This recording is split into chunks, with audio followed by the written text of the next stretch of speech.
Bem, semana passada eu parei no quarto ato de Deus hoje. Iniciaremos no quinto ato de Deus, a comprovação da palavra de profecia. Vamos verificar, para você aí que está me ouvindo, e não importa qual o seu credo religioso, ou mesmo você que é ateu, não importa. Vamos verificar se é balela ou se realmente as coisas estão acontecendo. Onde é que eu tenho que olhar? A história. Não só a bíblica, mas também eu preciso acreditar ou desacreditar da palavra que Deus fala antes que aconteça. Então vamos olhar se realmente Deus cumpriu a sua promessa, que antes dele fazer qualquer coisa, revelaria os segredos aos seus profetas. Em primeiro lugar, vamos à história. A morte de todos os primogênitos no Egito. Deus avisa Moisés, passe o sangue na verga da porta, mate o cordeiro macho separado, kosher. Você vai assá-lo assim, assim, assim, e você vai passar o sangue desse cordeiro do lado de fora na verga da porta da sua casa. Passe a notícia ao povo de Deus no Egito, os escravos.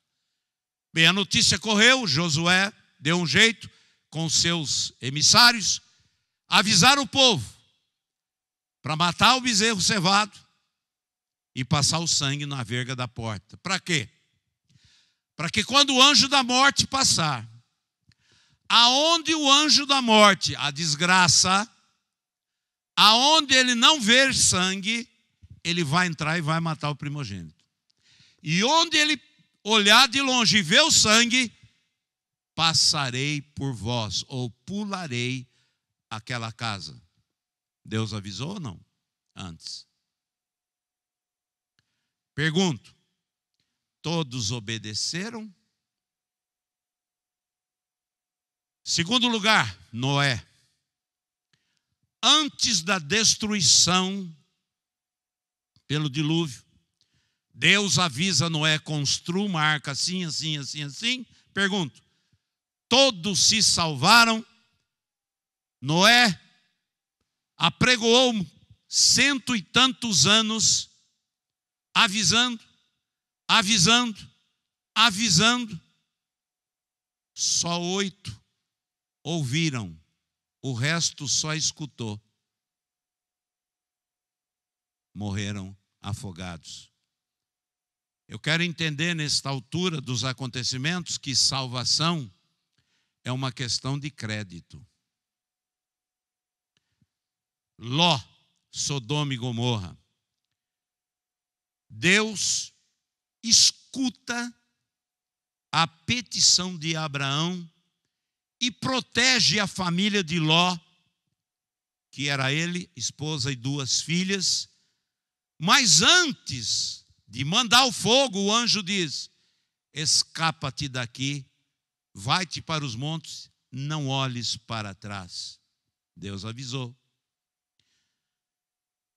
Em quarto lugar, a destruição de Jerusalém no ano 70.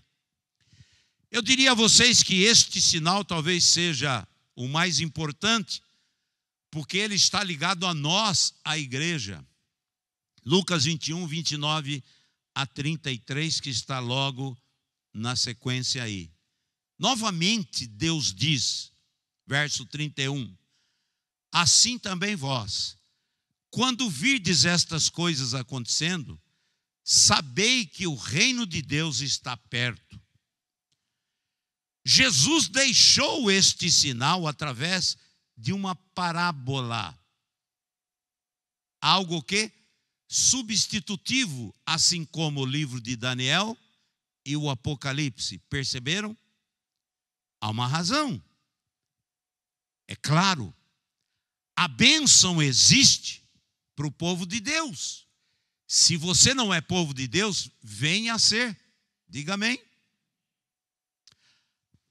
Por quê, pastor?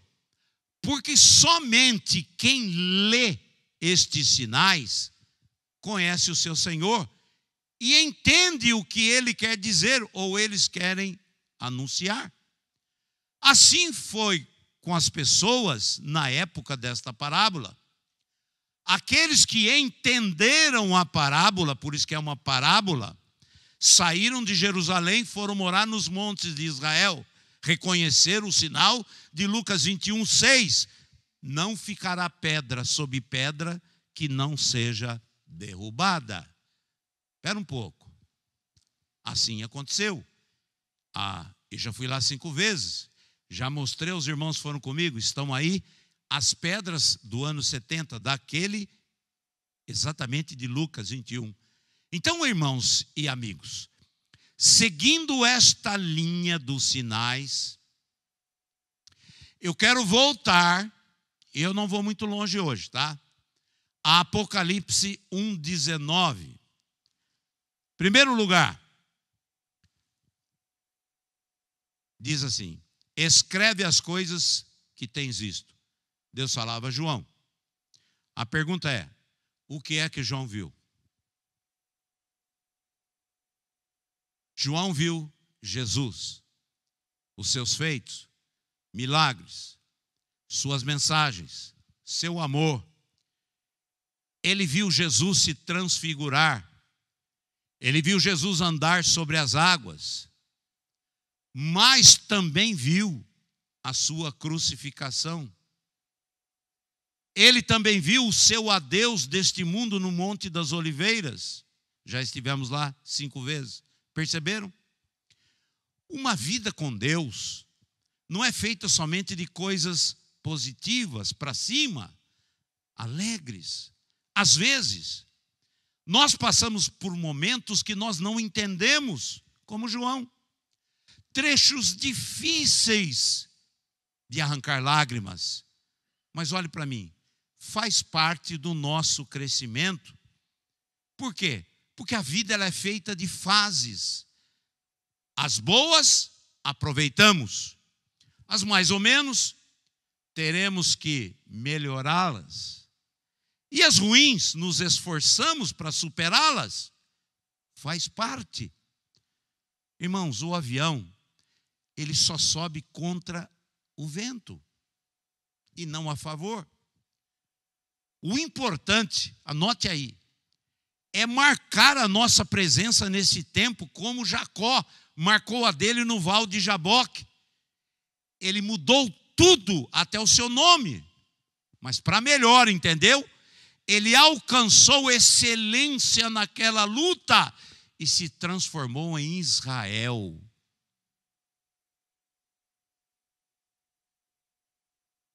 Escreve as coisas que são. João falava aqui das 7 igrejas da Ásia. Cada uma delas cumpriu o seu papel dentro do cronograma do Criador. Eu diria que estas qualificações, elas não eram encontradas em nenhuma outra igreja. O que uma tinha, a outra não tinha, a outra não tinha, a outra não tinha. Por quê? Como os cavalos que falei há pouco. Há uma sequência, você não pode misturar o cavalo amarelo, que é o último, com o cavalo vermelho, que é o segundo. Então, gente,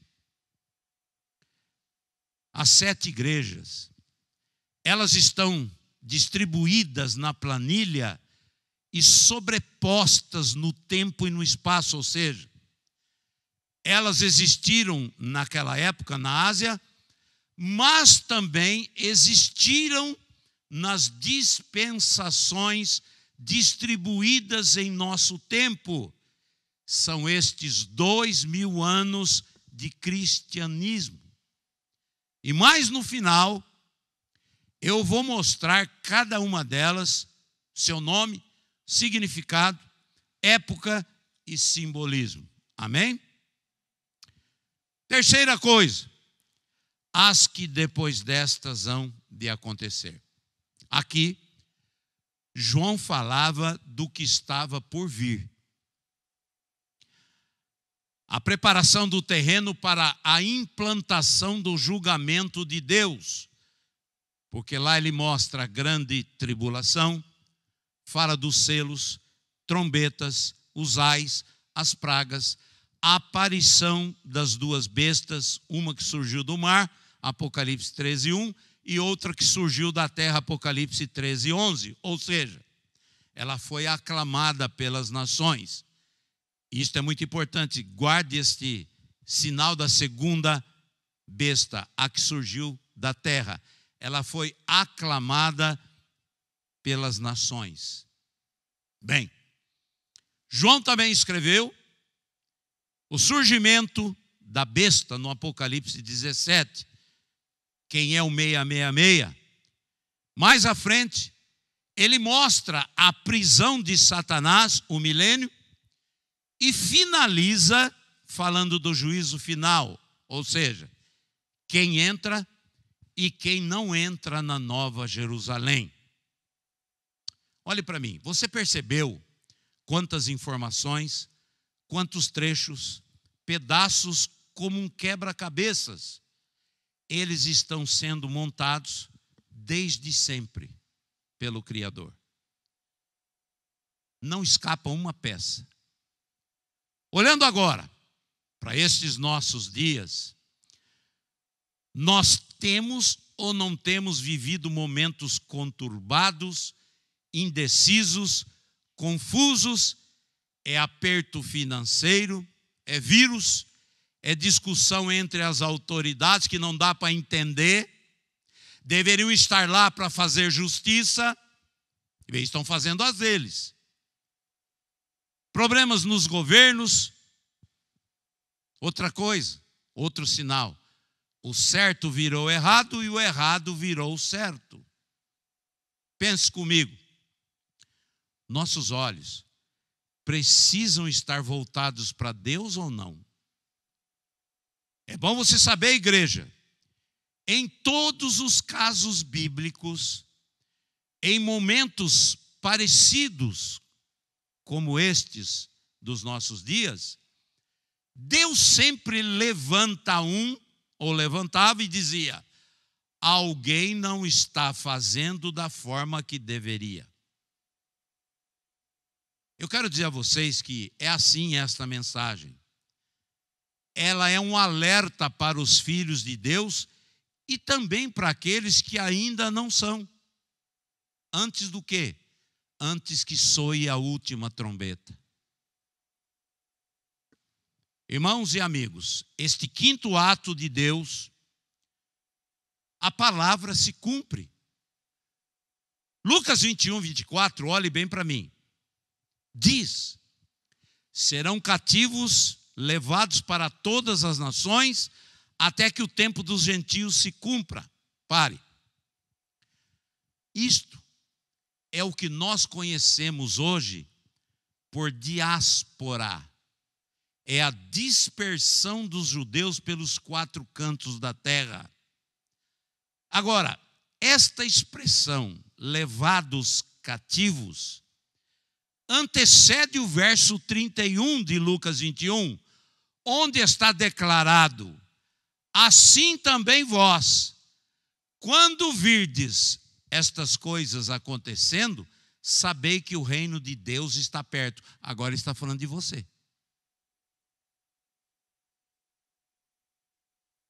Esta passagem fala de nós. Ela é um alerta. Jesus deixou este sinal através de uma parábola, já disse. Algo substitutivo, também já expliquei. Olhe para mim, eu estou contando a história. Os que leram e entenderam a parábola saíram de Jerusalém, reconheceram a exortação de Lucas 21:6, que não ficará pedra sobre pedra que não vai ser derrubada. Os obedientes pensaram assim: espera lá, para isso acontecer na cidade de Jerusalém e no templo, uma catástrofe passará por aqui, pedra sobre pedra. Irmãos, foi exatamente o que aconteceu no ano 70 da nossa época. O general Tito, comandante romano, destrói Jerusalém e o templo. Mas aqueles que conseguiram ler os sinais daquela parábola, mais a confirmação de Jesus, passará o céu e a terra, mas as minhas palavras não hão de passar, verso 33 de Lucas 21, saíram de Jerusalém. E quando você vai ver a história da época, contada por Joséfos, um escritor considerado contemporâneo, 300 anos depois disso, ele descreveu este evento e incluiu Massada. Eu já estive lá. Só uma viagem que eu consegui ir a Massada, que foi a última fortaleza que caiu dos judeus. E eles lá preferiram tirar suas vidas do que serem mortos e escravizados pelos romanos. A comprovação não parou aí. Você está atento ou só está me escutando? Isaías 27:6 para mim e Isaías 66:8 para mim são duas profecias que se cumpriram nos nossos dias. Isaías 27:6 e Isaías 66:8. Para mim, é o maior sinal da vinda de Cristo. O que eu quero começar falando é sobre o renascimento de Israel como nação soberana. Eu falei que para mim é o maior sinal, e o incrível é que ele aconteceu num só dia e de uma só vez nasceu Israel. Observação. É bom você saber que eu estou falando de história. Isaías, ele viveu 700 anos antes de Cristo. Aí você já começa a entender melhor como que Deus faz, quem que ele usa, a época certa, momento exato, porque tudo está numa planilha e na hora certa, no tempo correto, tudo se encaixa. Vamos então às predições de Isaías. Isaías 27:6 diz assim: dias virão em que Jacó, Israel, lançará raízes e florescerá, e brotará Israel, e encherão o fruto a face do mundo. Isaías 66:8 está escrito: quem jamais ouviu tal coisa? Quem viu coisa semelhante? Poder-se-ia fazer nascer uma terra num só dia? Nasceria uma nação de uma só vez? Mas Sião mal sentiu as dores de parto e já deu à luz a seus filhos. Olhe para mim, estas palavras de Isaías, o profeta, elas poderiam nunca ter acontecido e caído no esquecimento se não fosse Deus. Ele não disse que nada faria sem antes revelar os segredos aos servos, os profetas. Então, eu não posso pensar 10 anos atrás, eu não posso pensar há 500 anos atrás. Eu tenho que pensar desde o livro de Gênesis, se Deus cumpriu o que ele falou. Depois de Cristo temos mais de 2000 anos. Volta mais 700 anos, chegou em Isaías. A pergunta que eu te faço, a você incrédulo, ateu: como Isaías poderia ter dito estas duas profecias? Vou repeti-las. Isaías 27:6. Dias virão em que Jacó, Israel, lançará raízes e florescerá, e brotará Israel, e encherão de fruto a face do mundo. Isaías 66:8. Quem jamais ouviu tal coisa? Quem viu coisa semelhante? Poder-se-ia fazer nascer uma terra num só dia, nasceria uma nação de uma só vez, mas Sião mal sentiu as dores de parto e já deu à luz a seus filhos. Olha só, antes de eu comentar esses dois versos, eu quero falar um pouco mais sobre esta dispersão dos judeus que está ligada aos fatos de Isaías. Olhe para mim.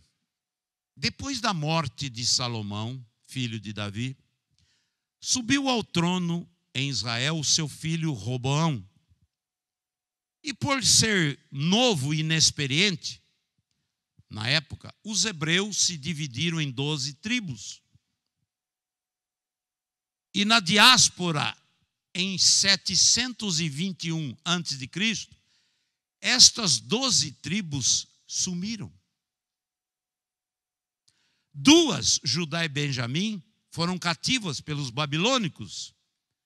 E as outras 10 foram cativas pela Síria e desapareceram em 935 a.C. Agora, eu me refiro ao Novo Testamento. Por favor, acompanhe o desenrolar. A profecia se cumpre exatamente como foi dita. Lucas 21:24 diz: serão levados cativos e espalharão por todas as nações. Isso aconteceu ou não? Agora, vejam algo incrível. Mateus 27, você percebe a fala de Jesus perante Pilatos. De repente, Pilatos não vê culpa em Jesus e diz: quem vocês querem que eu solte? E eles gritaram: Barrabás. Então ele lava as suas mãos e diz: eu sou inocente do sangue deste homem. Verso 24. E no verso 25, aqueles judeus de uma determinada facção, não foram todos, lançaram sobre os outros judeus uma maldição. Que o sangue deste homem caia sobre nós, sobre os nossos filhos. Aí eles incluíram descendência. Olhe para mim. Eu sou judeu.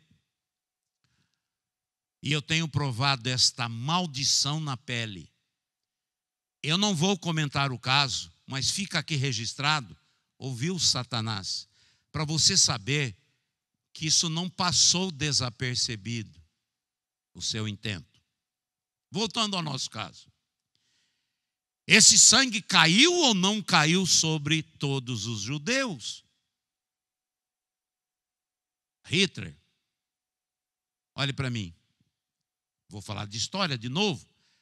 A Santa Inquisição, século 13 e 14, e posteriormente 15 ao 19, que foi a segunda fase que ressurgiu na Espanha em 1478, e o alvo principal quem era? Os judeus. Perseguição, morte, destruição terrível na Idade Média. Vou te dar outro dado. O que você acha que foi a destruição das 2 torres do World Trade Center? O centro de negócios no mundo, só que quem comanda tudo isso eram os judeus.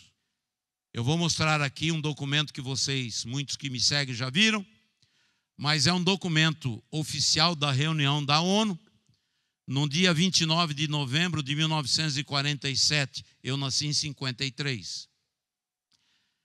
Agora, vocês não podem se esquecer que milhares de pessoas que estão me vendo e ouvindo nunca ouviram e nem viram tal assunto e documento. E não só isso, mas declaradamente, para mim, é uma das mais evidentes profecias já cumpridas na palavra de Deus, porque diz respeito a Isaías 68, 66:8 e 27:6.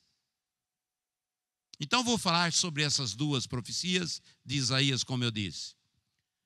No dia 29 de novembro de 1947, numa única reunião na ONU, presidida por um brasileiro chamado Oswaldo Aranha, por 33 votos contra 13 e 10 abstenções, nasceu uma nova nação na ONU, Israel, num só dia e de uma só vez. Isto dito 700 anos antes de Cristo. Então vamos somar? Aproximadamente há 2.800 anos atrás. E está aqui a ata que eu consegui das Nações Unidas, onde estão os que votaram a favor, os que foram contra e aqueles que não quiseram se envolver. Ok? Muito bem. Só para deixar aqui registrado, essa reunião foi em 1947. O que quero que você perceba? Só uma coisa dela e eu estou encerrando esse culto. Eu quero focar, porque nunca foquei, exatamente nos países aqui da América do Sul e Central, que hoje são os chamados e considerados comunistas ou de esquerda. Olhe para mim, você não entendeu ainda. Mesmo não sendo em 1947, agora são. Isaías foi 2.800 anos antes e aconteceu exatamente. É isso que eu quero chamar a sua atenção. E quando eu coloquei os olhos na ata da reunião, e eu fazia parte, por isso que eu tive acesso a isso, eu fui olhar os países das 10 que não quiseram se envolver, da América do Sul e Central. Eu vou dizer o nome deles. Argentina, o lugar onde todos os alemães, comandantes e coronéis, braço direito de Hitler, encontraram apoio, infelizmente, na Argentina. Inclusive, historiadores e pesquisadores alegam que Hitler não se matou naquele dia. Colocaram um corpo lá e incendiaram e disseram que era o dele. E ele fugiu num U-boat e veio parar na Argentina. E estava ali preparado, prontinho, perto da Patagônia. Uma casa onde construíram exatamente mais ou menos onde ele tinha o QG dele na Alemanha, nos Alpes. Fizeram uma casa exatamente parecidíssima para que ele se sentisse em casa. Trouxeram as árvores ciprestes de lá, plantaram aqui, porque o clima lá também é igual ao da Alemanha. E até hoje, ninguém sabe a história direito. Um pouquinho depois, já existe uma cidade só de alemães, remanescentes daqueles coronéis que foram abrigados pelos irmãos argentinos, infelizmente. Mas não foi só a Argentina, o Chile também, a Colômbia, El Salvador, Honduras, e um país que está deslocado destes, mas na época, em 1947, não quiseram se envolver. O Reino Unido, Inglaterra, Escócia, País de Gales e Irlanda do Norte. A questão é, por quê? Por que não votaram? Eu fui pesquisar, eu fui saber, e eu vou responder. Israel era, na época, um tipo de colônia inglesa. Evidente que para entregar tudo, sair de lá, não era um bom negócio. Tanto é que os judeus tiveram que lutar não só com as nações árabes, mas também com os ingleses, para eles deixarem o território de Israel. Em 1948, 47 para 48.